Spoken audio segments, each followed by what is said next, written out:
요즘에 금리 인상 속도 좀 멈췄죠? 지난주 제가 세미나 했는데 하루 전날 그 금통위에서 기준금리 동결 발표했었어요. 그래서 지금 기준금리 지난달하고 똑같습니다. 자, 일단 멈춘 부동산 금리, 부동산 시장 연착륙 기대해도 좋을까? 경착륙보다 연착륙이 낫겠죠. 자, 3.5%에서 동결을 했습니다. 지난달에. 지난 11일 날. 따라서 지금 부동산 가격이 떨어지는 거는 사실 뭐 거리가 없는 것도 있지만 거리가 없는 주 원인은 금리가 너무 높다 보니까 대출 받기도 힘들고 금리가 올라가니까 전세자금 대출 이자도 다 올라가고 내 담보대출 이자 금리 다 올라가고 하기 때문에 가격이 좀 많이 떨어진 게 주 원인이었죠. 그 다음에 이제 금리는 동결이 됐는데 앞으로 더 걱정되는 게 뭐냐면 PF 대출이라고 우리가 흔히 말하는 이 건축이라 재개발, 재건축 하다못해 이런 동네 조그만 빌라 같은 경우도 전부 다 프로젝트 파이낸싱이라 그래가지고 PF 대출을 다 일으켜요. 땅 담보로 해서 일단 대출을 해줬다가 나중에 건물이 올라가면은 그 건물까지 담보로 잡는 걸로 하되 건축주 명의로 땅을 가지고 있는 게 아니라 이 땅 명의를 신탁사한테 넘깁니다. 그래서 신탁 등기가 돼요.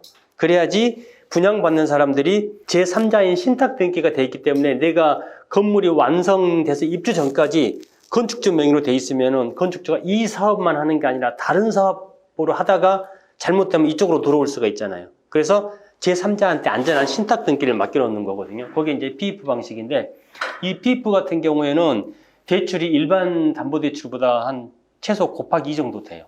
그러니까 우리가 일반 담보대출을 4% 받는다. 그러면 PF 같은 경우는 7%, 8% 정도 됩니다.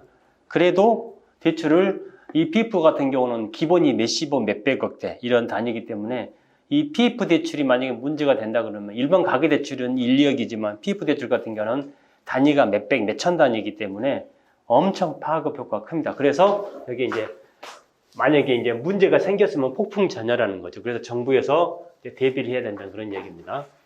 13일 날 지난주죠. 한국은행에 따르면은 금통위를 열어가지고 기준금리를 3.5%로 동결을 했습니다. 기준금리는 제일 쌀 때가 2년 전쯤 되죠. 0.5%부터 시작해가지고 계속 0.25% 조금만 오르면은 이제 우리 뉴스 볼 때 베이비 스텝 기자들이 그런 이야기를 많이 해요. 그다음에 뭐 미국 연준 뭐 자이언트 스텝 뭐 B 스텝으로 금리 올렸다 하는 경우는 0.5% 이상 이렇게 올린 경우는 빅 스텝이라고 합니다. 이렇게 해가지고 0.25도 올리고 0.5도 올리고 해가지고 0.5에서 시작한 게 지금 3% 인상돼가지고 3.5%까지 지금 올라갔다고 보시면 돼요.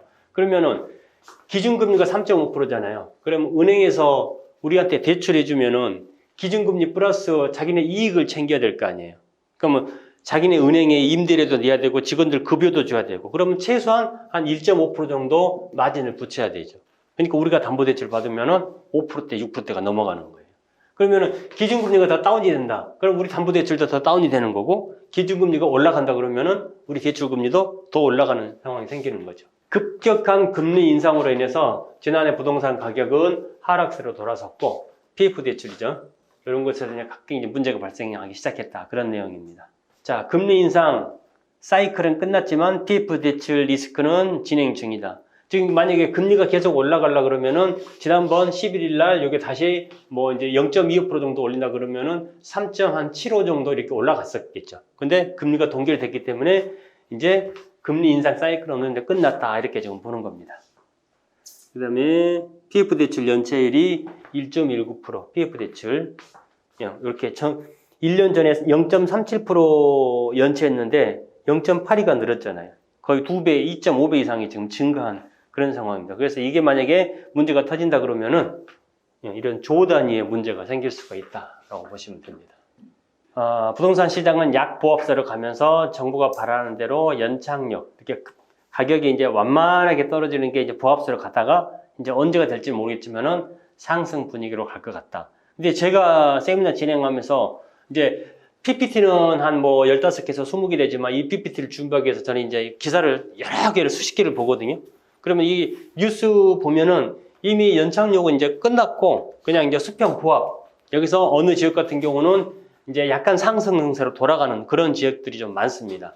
그렇게 되면 이제 가격대가 이제 올라가는 거죠. 그리고 우리가 내 주변에 실제 가격이 더 올라서 거래가 되는 거면은 이미 내가 느끼기에는 두세 달 전부터는 이미 약보합세 시장이 끝났다라고 보시면 돼요. 그럼 이제 약간의 상승 시장으로 돌아섰다라고 보시면 돼요.